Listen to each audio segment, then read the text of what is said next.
Guys, welcome back to our channel. So നമ്മൾ ഇന്ന് വന്നിരിക്കുന്നത് മസ്റ്റ് ഡീ ദി പ്ലേ ബോയ് എന്ന് പറഞ്ഞിട്ടുള്ള ഡ്രാമയുടെ എപ്പിസോഡ് നമ്പർ 8 ആയിട്ടാണ്. സോ കഴിഞ്ഞ എപ്പിസോഡിൽ ജഗത്ത് വന്നിട്ട് വലിയ കാര്യം പറയുന്നത് പോലെ താരയുടെ അടുത്ത് വരുന്നുണ്ടെങ്കിലും ജഗത്ത് അങ്ങനെ പ്രത്യേകിച്ചൊന്നും പറയുന്നില്ല. ജഗത്ത് പറയുന്നത് ഞാൻ പോവാണ്, ഞാൻ ക്ലാസ്സിൽ ഇരിക്കുന്നില്ല എന്നും പറഞ്ഞ് പോവാണ്. ആ സമയത്ത് താരയുടെ അടുത്ത് ചോദിക്കുന്നുണ്ട്, നീ സെയിൻ്റെ അടുത്ത് പറഞ്ഞു എല്ലാം ഓക്കെ ആണോ എന്ന് ചോദിക്കുന്ന സമയത്ത് സെയിൻ്റെ അടുത്ത് പറഞ്ഞിട്ടില്ല, ഞാൻ പറയുമെന്ന് പറയുന്നുണ്ട്. നമ്മൾ വിചാരിച്ചു ജഗത്ത് ചെന്ന് എല്ലാം താരയുടെ അടുത്ത് പറയുന്നതാണ്, പക്ഷേ ജഗത്തൊന്നും പറഞ്ഞില്ല. അത് കഴിഞ്ഞിട്ട് കാണിക്കുന്നത് സെയിൻ അവിടെ താരനെ വെയിറ്റ് ചെയ്തിരിക്കുകയാണ്. ആ സമയത്ത് കൗശി വരുന്നുണ്ട്. കൗശി വന്നിട്ട് ചോദിക്കുന്നുണ്ട്, നീ ഇത്ര ഡീസൻ്റ് ആയോ, നിന്നെ ഇത്ര ഡീസൻ്റ് ആയിട്ട് ഞാൻ കണ്ടിട്ടേ ഇല്ല, ആക്ച്വലി ഇപ്പോൾ നീ നല്ല കുട്ടിയായിട്ടുണ്ട് സെയിൻ എന്നൊക്കെ പറയുന്നുണ്ട്. അത് കഴിഞ്ഞിട്ട് കൗശി ചോദിക്കുന്നുണ്ട്, എന്തായി നിൻ്റെ തീരുമാനം, ആ ഡയറക്ടറെ നീ വിളിച്ചായിരുന്നോ, നീ ആ സിനിമയിൽ പോകുന്നുണ്ടോ, ഓക്കെ ആണോ, നിൻ്റെ അഭിപ്രായം എന്താണെന്ന് ചോദിക്കുന്ന സമയത്ത് സെയിൻ പറയുന്നുണ്ട്, എനിക്ക് വലിയ താല്പര്യമൊന്നുമില്ല, ഞാൻ ചെയ്യുന്നില്ല എന്നാണ് വിചാരിക്കുന്നതെന്ന് പറയുന്നുണ്ട്. ആ സമയത്ത് കൗശി പറയുന്നുണ്ട്, ഓക്കെ ശരി, അത് നിൻ്റെ ഒപ്പീനിയനാണ്, നീ എന്താണെന്ന് വെച്ചാൽ എടുത്തോ, പക്ഷെ ഒന്നും കൂടി ആലോചിച്ചിട്ടൊരു തീരുമാനം എടുക്കുന്നതായിരിക്കും നല്ലത് സെയിൻ എന്ന് പറയുന്നുണ്ട്.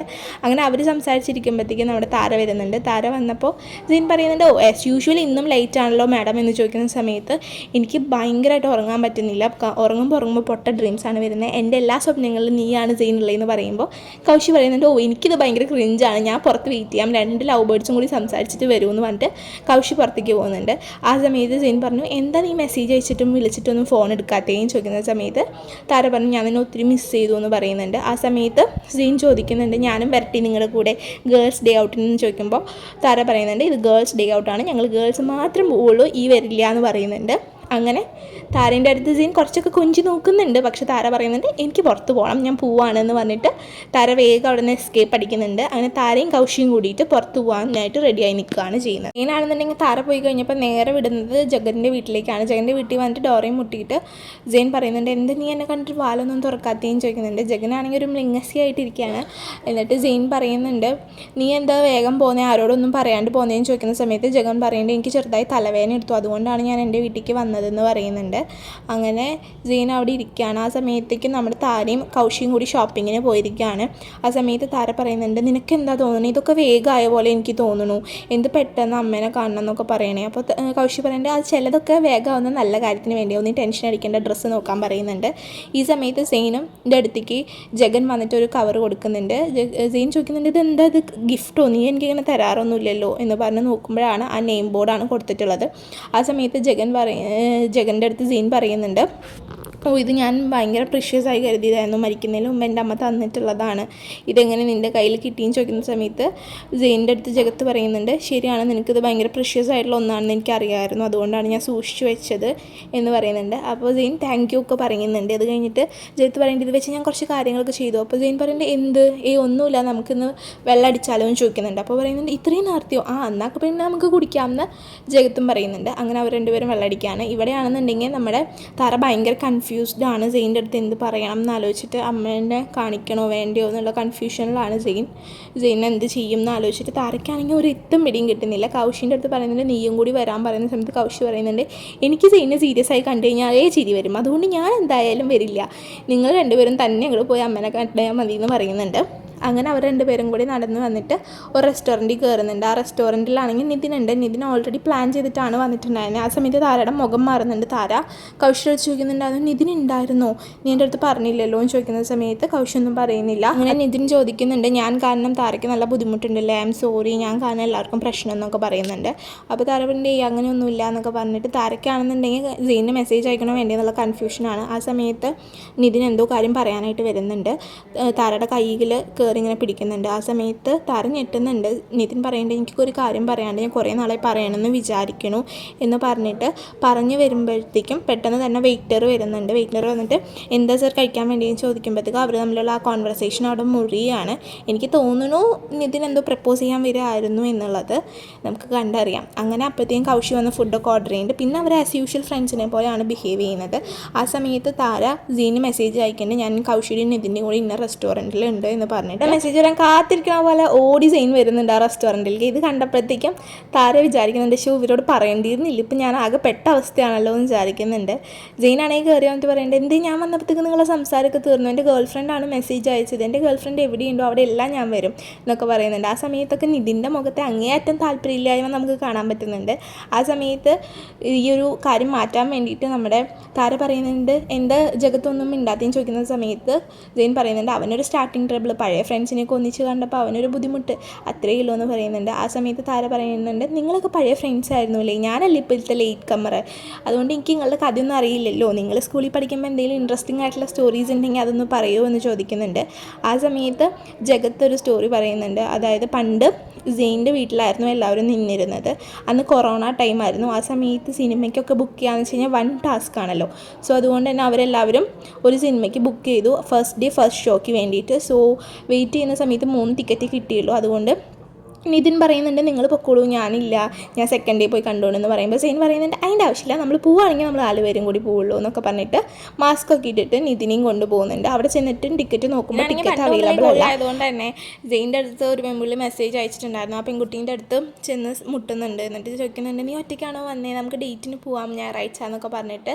ആ കുട്ടീൻ്റെ ഫ്രണ്ട് ആണെന്നുണ്ടെങ്കിൽ ഒരു സോഷ്യൽ ആങ്സൈറ്റി ഉള്ള കുട്ടിയായിരുന്നു. അപ്പോൾ ആ കുട്ടിക്കാണെങ്കിൽ ഒട്ടും താല്പര്യമില്ല സിനിമ കാണാനായിട്ട്.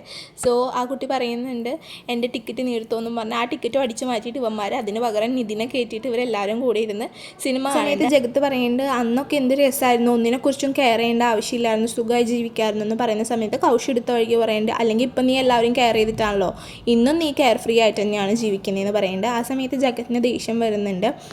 അങ്ങനെ അവർ രണ്ടുപേരും തമ്മിൽ സംസാരം തീരുന്നുണ്ട്. അത് കഴിഞ്ഞിട്ട് അവരെല്ലാവരും റെസ്റ്റോറൻറ്റിൽ നിന്ന് പുറത്തിറങ്ങി കഴിഞ്ഞപ്പോൾ നിതിൻ ചോദിക്കുന്നുണ്ട് സെയിൻ്റെ അടുത്ത്, നീ എങ്ങനെയാണ് പോകുന്നതെന്ന് ചോദിക്കുമ്പോൾ സെയിൻ പറയുന്നുണ്ട്, ഞാൻ ബോബിനെ വിളിച്ചിട്ടുണ്ട്, അതുകൊണ്ട് ബോബി വരും, പേടിക്കണ്ടെന്ന് പറയുന്നുണ്ട്. നിതിൻ പറയുന്നുണ്ട്, ഞാൻ വേണമെങ്കിൽ ഡ്രോപ്പ് ചെയ്യാമെന്ന് പറയുമ്പോൾ അതിൻ്റെ ആവശ്യമില്ല, ഞങ്ങൾ നടന്നുകൊണ്ടെന്ന് സെയിൻ പറഞ്ഞിട്ട് സെയിനും താരയും കൂടി നടന്നു പോകുന്നുണ്ട്. നിതിനും കൗശിയും കൂടി കാറിലും അതേപോലെ തന്നെ ജഗത്തിൻ്റെ വണ്ടിയിലും പോകുന്നുണ്ട്. സെയിനും താരയും കൂടി അങ്ങനെ നിൽക്കുന്ന സമയത്ത് താര സെയിൻ്റെ അടുത്ത് ചോദിക്കുന്നുണ്ട്, നിങ്ങൾ ഇത്രയും നല്ല ഫ്രണ്ട്സ് ആയിട്ട് എന്തുകൊണ്ടാണ് നിങ്ങളിപ്പം മിണ്ടാത്തത്, നിങ്ങൾക്കിടയിൽ എന്താ പ്രശ്നം എന്ന് ചോദിക്കുന്ന സമയത്ത് സെയിൻ പറയുന്നുണ്ട്, അറിയില്ല, ആദ്യം കൗശി മിണ്ടിയില്ല, പിന്നെ നിതിൻ മിണ്ടുന്നില്ല, പിന്നെ ജഗത്ത് പോലും എൻ്റെ അടുത്ത് മിണ്ടിയിരുന്നില്ല, ഇപ്പം നീ ഉള്ളത് കൊണ്ടാണ് അവർ എൻ്റെ അടുത്ത് മിണ്ടുന്നതെന്ന് പറയുന്നുണ്ട്.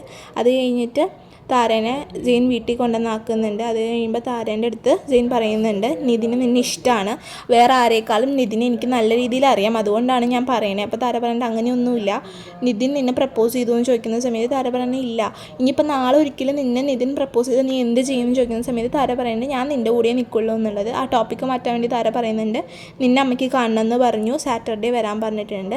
അപ്പോൾ സെയിൻ കൂളായിരുന്നു. സെയിൻ പറഞ്ഞു, ശരി, അമ്മനെ കാണണമെങ്കിൽ സാറ്റർഡേ ഞാൻ വരാം, കുഴപ്പമില്ല എന്ന് പറയുന്ന സമയത്ത് താര ചോദിക്കുന്നില്ല, നിനക്ക് പേടിയൊന്നുമില്ല എന്ന് ചോദിക്കുമ്പോൾ എന്തിന്, ഇതൊക്കെ നമ്മൾ എന്തായാലും ഫേസ് ചെയ്യേണ്ടതാണ്, അതുകൊണ്ട് എനിക്ക് പ്രശ്നമൊന്നുമില്ല എന്ന് പറഞ്ഞിട്ട് സെയിൻ പോകുന്നുണ്ട്. ഇവിടെ താരേനോട് തന്നെ ചോദിക്കുന്നുണ്ട്, ഇവർക്കിടയിൽ എന്താണ് പ്രശ്നം, ചിലപ്പോൾ സെയിൻ്റെ ഭാഗത്തായിരിക്കുമോ തെറ്റ്, ഇനിയിപ്പോൾ നിതിന് നിന്നെ ഇഷ്ടമായിരിക്കുമോ എന്നൊക്കെ ആലോചിക്കുന്നുണ്ട്. അത് കഴിഞ്ഞിട്ട് താര പറയുന്നുണ്ട്, ഇപ്പം അമ്മേനെ കാണാൻ പോകും, അതുകൊണ്ട് കുഴപ്പമില്ല, അമ്മേനെ മീറ്റ് ചെയ്യുന്നു വരുന്നു അത്ര തന്നെയുള്ളൂ എന്നൊക്കെ പറഞ്ഞിട്ട് പിറ്റേ ദിവസമാണ് കാണിക്കുന്നത്. പിറ്റേ ദിവസം സീനിനെ വെയിറ്റ് ചെയ്തിരിക്കുകയാണ് താരയും അമ്മയും. താരയാണെങ്കിൽ എപ്പോഴും ആ വാതിലിനവിടെ നോക്കണം കണ്ടിട്ട് അമ്മ ചോദിക്കുന്നുണ്ട്, എന്തിനീ 5 സെക്കൻഡ് കൂടുമ്പോൾ അങ്ങോട്ട് നോക്കണേ, സെയിൻ ഇപ്പോൾ വരും എന്ന് പറയുന്നത്. അപ്പോഴാണ് സെയിൻ്റെ മാസ് എൻട്രി. സെയിൻ കൂളിംഗ് ഗ്ലാസ് ഒക്കെ വെച്ച് ചെത്തായി വരുന്നത്. സെയിനും അമ്മയും കൂടി മീറ്റ് ചെയ്യുന്നുണ്ട്. ആ സമയത്ത് അമ്മ ചോദിക്കുന്നുണ്ട്, താര എങ്ങനെയുണ്ട്, നിനക്ക് ഹാൻഡിൽ ചെയ്യാൻ പറ്റുന്നതാണോ, താരനെ നല്ല രീതിയിൽ കൊഞ്ചിച്ചാണ് വളർത്തിയത്, അതുകൊണ്ട് അവൾക്ക് ചിലപ്പോൾ വളർത്ത ദോഷമൊക്കെ ഉണ്ടായിരിക്കും എന്ന് പറയുന്ന സമയത്ത് സെയിൻ പറയുന്നുണ്ട്, അങ്ങനെയൊന്നുമില്ല, അവൾ നല്ല കുട്ടിയാണ്, അവളെ എനിക്ക് ഹാൻഡിൽ ചെയ്യാൻ പറ്റുമെന്നൊക്കെ പറയുന്നുണ്ട്. അത് കഴിഞ്ഞിട്ട് അമ്മയ്ക്ക് വേണ്ട ഡിഷൊക്കെ സെയിൻ തന്നെയാണ് ഓർഡർ ചെയ്യുന്നത്. ഇവിടെ സീ ഫുഡ് അടിപൊളിയാണ്, അമ്മയ്ക്ക് സീ ഫുഡ് ഇഷ്ടമാണെന്നൊക്കെ താര പറഞ്ഞിട്ടുണ്ട് എന്നും പറഞ്ഞിട്ട് ഫുഡ് ഓർഡർ ചെയ്തിട്ട് കഴിക്കുന്ന സമയത്ത് അമ്മയ്ക്ക് കുഴപ്പമില്ലാന്ന് തോന്നുന്നുണ്ട്, ഡെക്കറേഷനൊക്കെ നല്ല രസമുണ്ട്, പക്ഷെ എന്തോ ഒന്ന് മിസ്സിങ് ആണെന്ന് പറയുന്ന സമയത്ത് നമ്മുടെ സെയിൻ ചോദിക്കുന്നുണ്ട്, അമ്മയ്ക്ക് പോകാൻ എപ്പോഴാണ് ഫ്ലൈറ്റ്, ഞാൻ വേറെ സ്ഥലത്ത് കൊണ്ടുപോകാമെന്ന് പറഞ്ഞിട്ട് തട്ടുകടയിൽ പോയിട്ട് സെയിൻ തന്നെ കുക്ക് ചെയ്ത് ഫുഡ് കൊടുക്കുന്നുണ്ട്. ഇത് കാണുന്ന സമയത്ത് അമ്മ ഇമ്പ്രസ്ഡ് ആവുന്ന പോലെ നമുക്ക് തോന്നുന്നുണ്ട്. സെയിൻ തന്നെ കുക്ക് ചെയ്ത് സെർവ് ചെയ്ത് കൊടുക്കുന്നുണ്ട്. അമ്മ അത് കഴിച്ച് നോക്കിയിട്ട് ഇതാണ് അടിപൊളി, ഇത് നല്ല രസമുണ്ടെന്നൊക്കെ പറഞ്ഞ് സെയിനിനെ പുകഴ്ത്തുന്നുണ്ട്. അത് കഴിഞ്ഞ് സെയിൻ ഒരു കോള് വന്ന് പുറത്തേക്ക് പോകുന്ന സമയത്ത് താരയുടെ അടുത്ത് അമ്മ പറയുന്നുണ്ട്, സെയിനിനെ എനിക്ക് ഇഷ്ടമായി, സെയിൻ നല്ലൊരു കുട്ടിയാണ്, നല്ല രീതിയിൽ സംസാരിക്കുന്നുണ്ട്, ഏറ്റവും കൂടുതലായിട്ട് നിന്നെ നല്ല രീതിയിൽ അണ്ടർസ്റ്റാൻഡ് ചെയ്യുന്നുണ്ട്, നിന്നെ സ്നേഹിക്കുന്നുണ്ടെന്ന് എനിക്ക് മനസ്സിലായി, പക്ഷേ നിൻ്റെ അച്ഛന് ഇതിൽ വലിയ താല്പര്യമില്ല, സെയിൻ്റെ അച്ഛനെ അടുത്ത് സംസാരിച്ചിട്ടുണ്ടായിരുന്നു, ഇവർക്ക് തീരെ താല്പര്യമില്ലാത്ത പോലെയാണ് തോന്നുന്നത്, എനിക്കിഷ്ടമായെന്നുണ്ടെങ്കിലും സെയിൻ്റെ വീട്ടുകാർക്ക് നിന്നെ ഇഷ്ടപ്പെടണമെന്നില്ല, ചിലപ്പോൾ അവർക്ക് അവരുടേതായിട്ടുള്ള ആഗ്രഹങ്ങൾ ഉണ്ടായിരിക്കാം, അതുകൊണ്ടായിരിക്കാം. ആ സമയത്ത് താര ചോദിക്കുന്നുണ്ട്, അമ്മയ്ക്ക് ഇഷ്ടമായോ ഇല്ലയെന്ന് ചോദിക്കുന്ന സമയത്ത് എനിക്കിഷ്ടമായി, സെയിൻ നല്ലൊരു പയ്യനാണ്, നീ എന്തായാലും ആലോചിച്ച് കണ്ട് തീരുമാനം എടുക്കാനായിട്ട് അമ്മ പറയും. അങ്ങനെ വണ്ടിയിൽ സെയിനും താരയും തിരിച്ചു പോവാണ്. അമ്മ തിരിച്ചു പോയിട്ടുണ്ടായിരുന്നു. ആ സമയത്ത് സെയിൻ ചോദിക്കുന്നുണ്ട്, വിഷമമുണ്ടോ അമ്മ പോയില്ലെന്ന് ചോദിക്കുന്ന സമയത്ത് താര പറയുന്നുണ്ട്, വിഷമമുണ്ട്, ആസ് യൂഷ്വൽ അമ്മ എപ്പോൾ പോയാലും എനിക്ക് വിഷമം തന്നെയാണ്, പക്ഷേ കുഴപ്പമില്ല, അമ്മ 2 വീക്ക് കഴിയുമ്പോൾ തിരിച്ചു വരുമെന്ന് പറയുന്ന സമയത്ത് സെയിൻ പറഞ്ഞു അമ്മ എന്നെക്കുറിച്ച് എന്താ പറഞ്ഞതെന്ന് ചോദിച്ച സമയത്ത് അമ്മയ്ക്ക് നിന്നെ നല്ല രീതിയിൽ ഇഷ്ടപ്പെട്ടിട്ടുണ്ട്, അമ്മയ്ക്ക് നല്ല രീതിയിൽ ബോധിച്ചിട്ടുണ്ട്. ഓ അത് ശരി, അല്ലെങ്കിൽ എന്നെ എല്ലാവർക്കും ഭയങ്കര ഇഷ്ടമാണല്ലോ എന്ന് സെയിൻ പറയുന്നുണ്ട്. ആ സമയത്ത് താര ചിരിക്കുന്നുണ്ട്. അത് കഴിഞ്ഞ് താര ചോദിക്കുന്നുണ്ട് ഇത് എവിടേക്ക് പോകുന്നത്, പരിചയമില്ലാത്ത വഴിയാണല്ലോ എന്ന് പറയുന്ന സമയത്ത് നീ ഇപ്പോഴാണോ ഇത് നോട്ടീസ് ചെയ്യുന്നതെന്ന് സെയിൻ ചോദിക്കുന്നുണ്ട്. അത് കഴിഞ്ഞിട്ട് സെയിൻ ഒരു കടലിൻ്റെ തീരത്തേക്ക് താരേനെ കൊണ്ടുവന്നുണ്ട്. അവിടെ നല്ല അടിപൊളിയായിട്ട് ക്യാൻഡിൽ ലൈറ്റൊക്കെ പോലെ അടിപൊളിയായിട്ട് സെറ്റപ്പ് ചെയ്ത് വെച്ചിട്ടുണ്ടായിരുന്നു. അത് കാണുമ്പോൾ തന്നെ താര ഭയങ്കര ഹാപ്പി ആവുന്നുണ്ട്. താര ചോദിക്കുന്നുണ്ട് ചിലപ്പോൾ നിൻ്റെ വീട്ടുകാർക്ക് എന്നെ ഇഷ്ടമായില്ലെങ്കിൽ നീ എന്ത് ചെയ്യും ചെയ്യുമെന്ന് ചോദിക്കുന്ന സമയത്ത് നിൻ്റെ വീട്ടുകാർക്ക് എന്നെ ഇഷ്ടപ്പെടും എന്ന് പറയുന്നുണ്ട്. പക്ഷേ ഇഷ്ടപ്പെട്ടില്ലെങ്കിൽ നീ എന്ത് ചെയ്യും, അങ്ങനെയാണെന്നുണ്ടെങ്കിൽ ഞാൻ സംസാരിച്ച് നോക്കും, നിൻ്റെ അടുത്ത് സംസാരിച്ച് കഴിഞ്ഞാൽ എല്ലാവർക്കും നിന്നെ ഇഷ്ടമാവും. പക്ഷെ അഥവാ നിന്നെ ഇഷ്ടമായില്ലെങ്കിൽ തന്നെ എനിക്ക് പൈസ ഇല്ലെങ്കിലും എനിക്ക് ഫാമിലി ഇല്ലെങ്കിലും എനിക്ക് ആരില്ലെങ്കിലും എനിക്ക് നിന്നെ മതി, നിന്നെ ഞാൻ ഒരിക്കലും കൈവിടിക്കില്ല എന്നുള്ളത് സെയിൻ താരയ്ക്ക് വാക്ക് കൊടുക്കുന്നുണ്ട്. അങ്ങനെ അവർ അവിടെ ബീച്ചിൻ്റെ സൈഡിൽ നല്ല രീതിയിൽ എൻജോയ് ചെയ്ത് നടക്കുകയാണ് ചെയ്യുന്നത്. ഇരിക്കുന്ന സമയത്ത് സെയിൻ താരയുടെ അടുത്ത് ചോദിക്കുന്നുണ്ട് നിനക്കൊരു ഫെയറി ടെയിൽ ലവ് സ്റ്റോറി വേണമെന്നായിരുന്നില്ലേ ആഗ്രഹം, ഇതിപ്പോൾ ഫെയറി ടെയിൽ പോലെ ആയോ എന്ന് ചോദിക്കുന്ന സമയത്ത് അത്ര ഫെയറി ടെയിൽ അല്ലെങ്കിലും ഇതും നല്ല രസമുണ്ട്, ഞാൻ ഇത് എൻജോയ് ചെയ്യുന്നുണ്ട്, എൻ്റെ ഫെയറി ടെയിൽ ലവ് സ്റ്റോറിയിൽ ഞാൻ ആരാണെന്ന് സെയിൻ ചോദിക്കുന്ന സമയത്ത് നീയാണ് അതിൽ മെയിൻ ക്യാരക്ടർ എന്നൊക്കെ താര പറയുന്നുണ്ട്. അങ്ങനെ അവർ രണ്ടുപേരും അവിടെ നല്ല അടിപൊളിയായിട്ട് ടൈം സ്പെൻഡ് ചെയ്യുന്നുണ്ട്. ഇവിടെ കൗശി ആണെന്നുണ്ടെങ്കിൽ നിതിൻ്റെ അടുത്ത് ചോദിക്കുന്നുണ്ട് ഞാനും താരയും നിനക്ക് ഒരുപോലെ ആണോ എന്ന് ചോദിക്കുന്ന സമയത്ത് നിതിൻ പറയുന്നുണ്ട് അല്ല എനിക്ക് താരേനെ ഇഷ്ടമാണെന്ന് പറയുമ്പോൾ കൗശി പറയുന്നത് ഇത് എന്തായാലും ഇത്ര ലേറ്റ് ആയിപ്പോയി, ഇപ്പോൾ സെയിനായിട്ട് അവൾ സെറ്റാണ്, ഈ സമയത്ത് നീ അത് പറയാൻ പോകേണ്ടത് അവർക്കിടയിൽ പ്രശ്നം ഉണ്ടാക്കുള്ളൂ എന്ന് പറയുന്ന സമയത്ത് നിതിൻ പറയുന്നുണ്ട് എൻ്റെ ഫീലിങ്സ് എനിക്ക് പറഞ്ഞേ പറ്റുള്ളൂ, ഇത് ലേറ്റ് ഒന്നും ആയിട്ടില്ല, ഞാൻ എന്തായാലും അവളുടെ അടുത്ത് കൺഫസ് ചെയ്യും ഇത് എന്നുള്ള രീതിയിൽ നിതിൻ പറയുന്നുണ്ട്. റിവറിൻ്റെ അടുത്ത് എല്ലാം പറയുന്നുണ്ട് അന്ന് സെയിൻ്റെ നെയിം പ്ലേറ്റ് വെച്ചിട്ട് താര വീഴാൻ പോയപ്പോൾ രക്ഷിച്ചത് ജഗനാണെന്നുള്ള കാര്യമൊക്കെ. ആ സമയത്ത് റിവർ ചോദിക്കുന്നുണ്ട് അതൊക്കെ ഓക്കെ, നിനക്ക് അവളോട് ഫീലിങ്സ് ഉണ്ടോ എന്ന് ചോദിക്കുന്ന സമയത്ത് ജഗൻ പറയുന്നുണ്ട് ആ ഉണ്ടെന്ന്. അപ്പോൾ റിവർ പറയേണ്ടത് ഇത് തെറ്റാണ്, ഒന്നില്ലെങ്കിലും സെയിൻ നമ്മുടെ ഫ്രണ്ടാണ്, സോ അവന് വേണ്ടി നീ ഇത് മറക്കണം എന്ന് പറയുന്ന സമയത്ത് എനിക്ക് എൻ്റെ ഫീലിങ്സ് ഇമ്പോർട്ടൻ്റ് ആണ്, എനിക്കതൊരിക്കലും മറച്ചു വയ്ക്കാൻ പറ്റില്ല, അത് തെറ്റാണെന്നുള്ളത് എനിക്കറിയാമെന്നൊക്കെ ജഗൻ പറയുന്നുണ്ട്. ഇവിടെ ഇപ്പോൾ എന്താവും എന്തോ 2 പേർക്കാണ് ഇപ്പോൾ താരേനെ ഇഷ്ടമായിട്ടുള്ളത്. ഇതെല്ലാം നമ്മുടെ ബോബി കേൾക്കുന്നുണ്ടായിരുന്നു കിച്ചണിൽ നിന്ന്. ബോബിക്ക് ആകെ കൺഫ്യൂഷനായിട്ടാണ് ഇരിക്കുന്നത്. അപ്പോൾ ഇന്നത്തേക്ക് ഇത്രയേ ഉള്ളൂ. അടുത്ത വീഡിയോയിൽ കാണുന്നവരൊക്കെ എല്ലാവർക്കും ടാറ്റാ ബൈ. ആൻഡ് ഓൾസോ നമ്മുടെ ചാനലും വീഡിയോസും എല്ലാം ഇഷ്ടപ്പെടുന്നവരാണ് നിങ്ങളെന്നുണ്ടെങ്കിൽ ജസ്റ്റ് ഒന്ന് സബ്സ്ക്രൈബ് ചെയ്ത് സപ്പോർട്ട് ചെയ്യുക. വളരെ കുറച്ച് ആൾക്കാരാണ് സബ്സ്ക്രൈബ് ചെയ്യുന്നുള്ളൂ, കാണുന്നവർ കുറേ പേരുണ്ട്. അപ്പോൾ എന്തായാലും ഒന്ന് സബ്സ്ക്രൈബ് ചെയ്ത് സപ്പോർട്ട് ചെയ്യുക. പിന്നെ നിങ്ങൾക്ക് കൂടുതൽ വീഡിയോസിനായിട്ട് വീഡിയോ ലൈക്ക് ചെയ്യാനും ഷെയർ ചെയ്യാനും സബ്സ്ക്രൈബ് ചെയ്യാനൊന്നും മറക്കണ്ട. അപ്പോൾ ഓക്കെ ബൈ, അടുത്ത വീഡിയോയിൽ കാണാം.